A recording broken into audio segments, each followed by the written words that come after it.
नमस्कार दोस्तों, मैं संदीप कुमार कौशिक आप सभी का आपके अपने कार्यक्रम एस्ट्रोनॉलॉजी 456 में हार्दिक स्वागत करता हूं। दोस्तों, आज हम बात करने जा रहे हैं मकर राशि फरवरी माह 2025 में इनके साथ क्या अच्छा होगा और किन क्षेत्रों में इन्हें सावधानी बरतने की जरूरत पड़ेगी। जैसा कि आप लोग इनका चार्ट देख रहे हैं, प्रथम भाव में बुध के साथ सूर्य हैं, दूसरे भाव में द्वितीय भाव में शनि विराजमान है, तीसरे भाव में राहु के साथ शुक्र विराजमान है, पंचम भाव में गुरु हैं, छठे भाव में जो है मंगल विराजमान है और भाग्य भाव में केतु विराजमान है।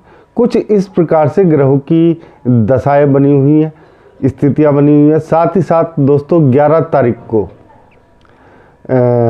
बुध जो है कुंभ राशि में पहुंच जाएंगे और इसी के साथ 13 तारीख को जो है सूर्य भी कुंभ राशि में अपना राशि परिवर्तन कर लेंगे। दोस्तों, इस समय जो ये समय चल रहा है फिलहाल 13 तारीख तक, यहाँ पे दोस्तों आप लोगों को 3 बड़े मौके मिलने वाले हैं। 3 बड़े मौके इस वजह से कि दोस्तों एक तो केंद्र में आपके बुध आदित्य योग बना हुआ है और खाली बुध आदित्य योग ही है केंद्र में और कोई भी ग्रह नहीं है। इस कारण से आप लोगों को इसका संपूर्ण लाभ मिलता हुआ दिखाई दे रहा है। पहली बात तो यह है कि आप अपने कार्य के प्रति बहुत ही ज़्यादा सजगता से कार्य करेंगे। साथ ही साथ अगर देखा जाए तो बुध और सूर्य की दृष्टि जो है सप्तम भाव में भी पड़ रही है। इस कारण से देखो व्यापार जो है बहुत ज़्यादा यहाँ पे लाभकारी सिद्ध होने वाला है। व्यापार खाली इन 2 ग्रहों की वजह से नहीं, और भी चीज़ें हैं जिनकी वजह से आपके लिए ये लाभकारी रहेगा। ये माह बुध आदित्य योग बनने से एक तरीके से देखा जाए तो धन जो है चुंबक की तरह आपके पास खिंचा हुआ आएगा।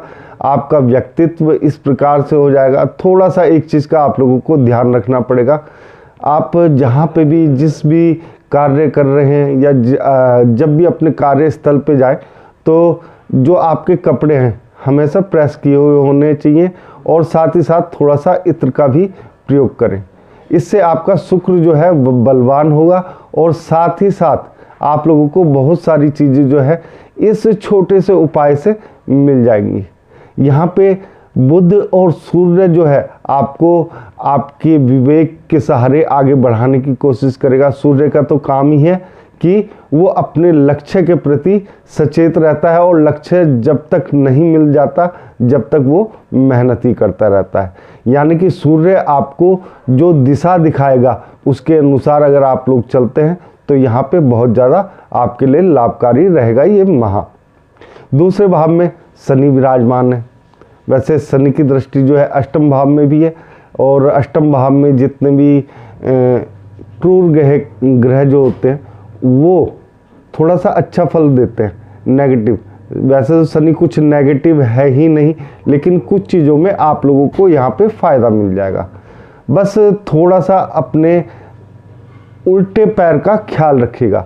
उल्टे पैर से मतलब यह है कि कोई ऐसे काम ना करें जहाँ पे आपका उल्टा पैर फंस जाए और उसको हानि पहुँचे। शरीर का जो उल्टा भाग है उसमें हानि पहुँचने का थोड़ा सा खतरा है। लेकिन यहाँ पे आप लोग जब भी यहाँ पे शनि वैसे तो काफ़ी समय से बैठा हुआ है, लेकिन इस समय जो है आपको जो आगे की योजनाएं हैं पैसा इन्वेस्ट की वो काफ़ी सफलतापूर्वक होंगी आपकी। अब दोस्तों तीसरे भाव का जो राहु है पैसा बहुत दिलवाता है। वो इस कारण से देखो 2 चीज़ें हैं। अगर कोई व्यक्ति व्यापार कर रहा है तो उसकी एक दृष्टि तो यहाँ होगी और एक दृष्टि उसकी 11वें भाव में यानी कि लाभ भाव में होगी। तो इस कारण से तीसरे भाव का जो राहु होता है पराक्रम के द्वारा जो आपकी मेहनत है उसके द्वारा आप लोगों को सफलताएं दिलवा देता है। और सफलता कोई छोटी मोटी नहीं, क्योंकि यहाँ पे इस समय शुक्र बैठे हुए हैं राहु के साथ। तो एक तरीके से देखा जाए तो आपकी पत्नी के साथ आपके रिश्ते अच्छे रहेंगे। थोड़ा सा आपको दूसरे जो एक तरीके से कह देते हैं ना अपने पार्टनर के प्रति थोड़ा सा ईमानदार रहना पड़ेगा। आप लोगों को थोड़ा सा भटकाव जो है, ठीक है, उसे रोकना पड़ेगा आपको। तो यहाँ पे आप लोगों को और भी ज़्यादा जो लाभ है वो मिल सकता है दोस्तों, क्योंकि कुछ चीज़ें जो होती है ना वो हमारे लाभ को कम कर देती हैं। जब मनुष्य का जो एक तरीके से सोचने की जो क्षमताएं होती हैं उसे ठीक तरीके से आगे ले जाने का कार्य करती हैं, तो यहाँ पे आप लोगों को अपनी पत्नी का सम्मान करते हुए, यानी कि पत्नी के साथ प्यार से रहते हुए कार्य करने। यहाँ पे एक चीज़ और फ़ायदा होगा आप लोगों को, यहाँ पे एकदम से विवाह के योग बनेंगे आपके। अगर आप प्रेम संबंधों में हैं तो भी, और अगर प्रेम संबंधों में नहीं है तो भी, अधिकतर लोगों का जो विवाह होगा इस समय वो अचानक से हो जाएगा। और सबसे अच्छी बात यह है कि जीवन साथी आपको आपकी मनपसंद का मिल जाएगा, जैसा आप लोग सोचते हैं। तीसरे भाव के राहु के साथ शुक्र जो है काफ़ी अच्छे फल देता है दोस्तों। और यहाँ पे एक तरीके से देखा जाए, पिता की अगर भले ही आपके पिता जो है सोच अलग रखते हों आपसे, लेकिन यहाँ पे राहु जो है आपको इस तरीके से बना देता है कि आप जो है ना अपने पिता की बात नहीं काटते, चाहे वो सही है चाहे वो गलत है। उनके साथ जो है कदम से कदम मिला के चलना आप लोगों को अच्छा लगता है, यानी कि पिता की संपूर्ण बातें जो है आप लोगों को अच्छी लगती हैं, और ये ऐसा होना भी चाहिए। गुरु पंचम भाव में, इस कारण से दोस्तों शिक्षा के क्षेत्र में तो आप लोगों को कोई दिक्कत नहीं आएगी। जो ज्ञान है आपका और बढ़ेगा, यहाँ पर जब तक गुरु रहेंगे ज्ञान को बढ़ाते ही रहेंगे।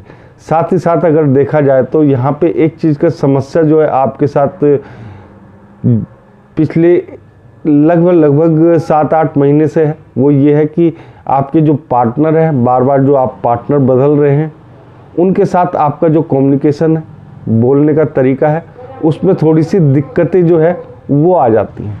वो इस कारण से कि गुरु जो है थोड़ी सी अहम की भावना दे देते हैं किसी भी व्यक्ति के अंदर, तो उस भावना से आप लोगों को बचना है। और अपना जो भी पार्टनर है, आपके प्रेम संबंध है, अगर आप लोग उसे चलाना चाहते हैं तो अहम की भावना को यहाँ पे त्यागना पड़ेगा। अब बात करते हैं दोस्तों छठे भाव की। छठे भाव में मंगल विराजमान है और मंगल की दृष्टि जो है 12वें भाव में। ऐसे में विदेशों से जो आए हैं उसमें भी आप लोगों को काफ़ी अच्छा देखने को मिलेगा। एक चीज़ और, नौकरी पे जाते समय आप लोगों को, अगर आप लोग कहीं नई नौकरी के लिए ट्राई कर रहे हैं तो आप लोगों को एक उपाय बहुत ज़्यादा करने की ज़रूरत है। सुबह के समय कोई भी बैल या सांड जो भी होता है उसको, अगर आप नौकरी पे जा रहे हैं तो उसे गुड़ और चना ज़रूर खिला दें। इससे आप लोगों को काफ़ी ज़्यादा फायदा मिलेगा यहाँ पे नौकरी पे जाते समय, क्योंकि मंगल जो है आप लोगों को आपकी शक्ति को एक तरीके से उतना कर देगा जितने की आपको ज़रूरत है, वो ज़्यादा नहीं करेगा, जिससे आप लोगों को दिक्कतों का सामना नहीं करना पड़ेगा। ये बहुत छोटी सी बात है, लेकिन अगर आप लोग ऐसा करते हैं तो आपको सफलता निश्चित तौर पे यहाँ पे देखने को मिलेगी। और हो सकता है आप लोग लगभग 85% के आसपास आप लोग सफल भी हो सकते हैं। यहाँ पे व्यापार के बारे में काफ़ी बता दिया, आपके पार्टनर के बारे में काफ़ी बता दिया, अष्टम भाव के बारे में बता दिया। अब बात करते हैं भाग्य भाव की। 3 बड़े मौके आप लोगों को यहाँ पे मिलते हुए दिखाई दे रहे हैं, यानी कि जो भी मौका है आपके पास 13 तारीख से पहले है, उन मौक़ों को आप लोगों को फ़ायदा उठाना ही चाहिए। दोस्तों कई बार जो मौके आते हैं वो कई लोग गलत वे में ले जाते हैं, कई लोग अच्छे वे में ले जाते हैं। तो आप चाहे किसी भी वे में लेके जाएं, लेकिन मौके आपको मिलने ही वाले हैं। फ़ायदा उठाना ना उठाना आप लोगों के ऊपर निर्भर करता है। आप लोग किस प्रकार से अपने जीवन को समुचित तौर पे आगे ले जाने की कोशिश करते हैं, भाग्य का किस प्रकार से आप लोग फ़ायदा उठाते हैं। एक तरीके से इस जब तक केतु यहाँ रहेगा आप एक अच्छे वक्ता बनेंगे, दूसरों को समझाने वाले बनेंगे, और अध्यात्म में आपकी रुचि बनी रहेगी और बनी भी रही है पूरे वर्ष भर। तो राहु और केतु के ऐसे प्रभाव होते हैं यहाँ पे केतु है तो केतु बहुत ही अच्छा है, आपको अध्यात्म की तरफ प्रेरित करेगा। साथ ही साथ आपके अंदर के जो विकार हैं उन्हें धीरे धीरे समाप्त करने की कोशिश करता है यहाँ पे। तो उन विकारों से उभर के आप लोग आगे जब पहुँचेंगे तो आप लोगों को निश्चित तौर पे काफ़ी ज़्यादा फायदा मिलेगा। अब प्रगति देखी जाए 10वें भाव से, तो प्रगति से तो दोस्तों जब इतनी अच्छी ग्रहों की दशाएं चल रही हों तो प्रगति तो अपने आप ही अच्छी होनी ही है। यानी कि जब शुरुआत अच्छी है तो अंत भी अच्छा ही होता है व्यक्ति का। तो आप लोग जो है इस शुरुआत को उस अंत तक ले जाने के लिए इन चीज़ों का प्रयोग करें जो मैंने बताया है, जिस प्रकार से बताया है। आप लोगों को कोई भी परेशानी नहीं है ऐसी बड़ी कि आपको दिक्कत करने की ज़रूरत है।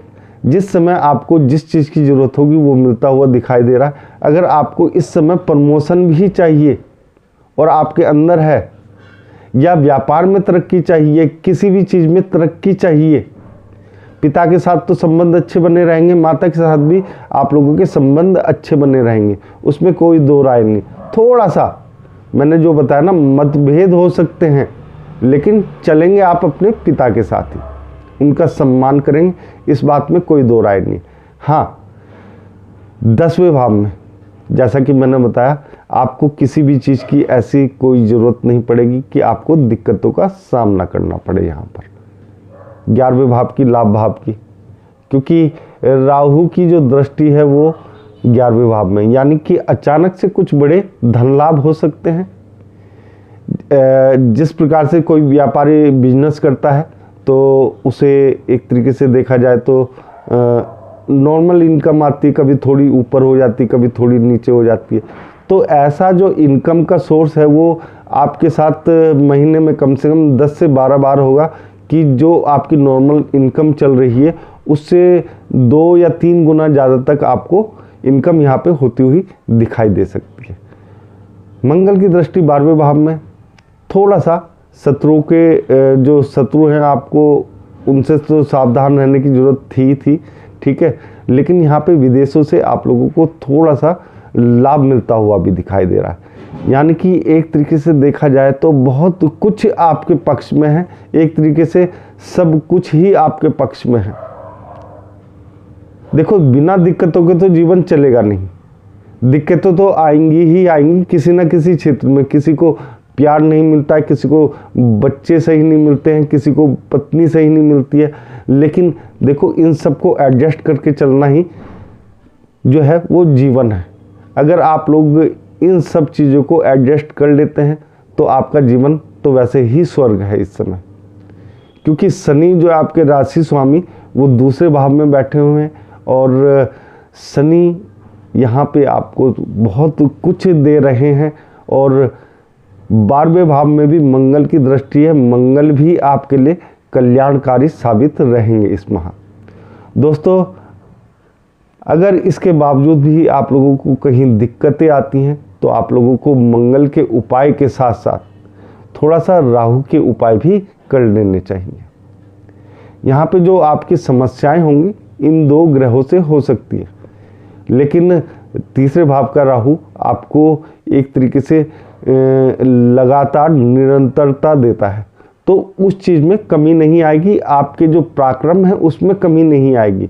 आप उपाय कर सकते हैं उन चीज़ों के। राहु के लिए एक आसान सा उपाय है, जो काले रंग के कुत्ते होते हैं उन्हें रोटी खिलाएं। आप लोग मीठी रोटी खिला दें तो उससे थोड़ा सा और फ़ायदा हो जाता है। कई बार डबल रोटी वगैरह ये सब चीज़ें खिलाएं तो उनसे फ़ायदा होता है।